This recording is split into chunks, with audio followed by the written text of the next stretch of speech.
টানা বৃষ্টি ও পাহাড়ি ঢলে সিলেটে কুশিয়ারা নদীর বাঁধের ৩ জায়গায় ভাঙন দেখা দিয়েছে। এতে প্লাবিত হওয়ার শঙ্কায় আশপাশের গ্রামের বাসিন্দারা।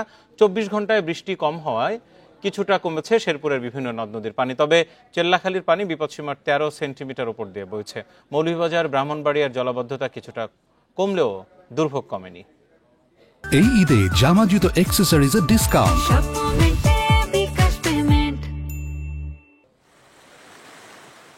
সিলেটের জকিগঞ্জে টানা বৃষ্টি ও ভারতের বরাক নদী দিয়ে নেমে আসা পাহাড়ি ঢলের কারণে ভাঙন দেখা দিয়েছে কুশিয়ারার বাঁধের ৩ জায়গায়।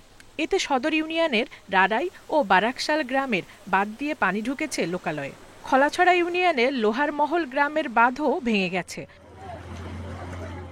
মৌলভীবাজারে বৃষ্টি কমায় নামছে নদ নদীর পানি। তবে মনু নদীর তীরে রাজনগর উপজেলার উত্তরভাগ ফতেপুর এলাকার অনেক গ্রাম এখনো পানিতে ডুবে আছে। ফলে ভোগান্তিতে পড়েছে এলাকাবাসী। তো আমরা চকির উড়ে চলতি দিয়া টিন খাটিয়া চলতি মালাইয়া আর আমরা ফাঁক করতাম। এর সেই সমস্যা তো পানি ঢুকিয়া মানুষের ক্ষেত গৃহস্থী বাড়ি ঘর নষ্ট কষ্ট করিয়া মানুষের হলকা বিভ্রান্ত করিলা। যেগুলা জায়গায় আপনার ঝুঁকিপূর্ণ নাই ওগুলা জায়গায় পানি বোর্ডে কাজ করে। আমরা যে 2টা জায়গা ঝুঁকিপূর্ণ জায়গা কোনো কাজ নাই।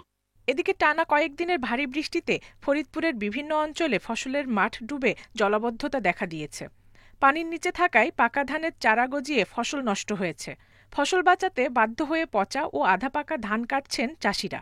আমাদের ধান নষ্ট হয়ে গেছে, জমিকে ভুলে লাগাইছি, বৃষ্টির 3 দিনের বৃষ্টিতে ধান তলায় গেছে। প্রায় 12 দিন সে ধান পানির তলে পইরা ধান দিয়ে হয়ে গেছে, গেরাই গেছে। ধান ছিল সবই এইরকম তলায় গেছে, তলাইয়ে গ্যাস জ্বালাই গেছে, জ্বালাইয়ে মনে করে নামাগো এনে ভাত খাওয়া জ্বালা।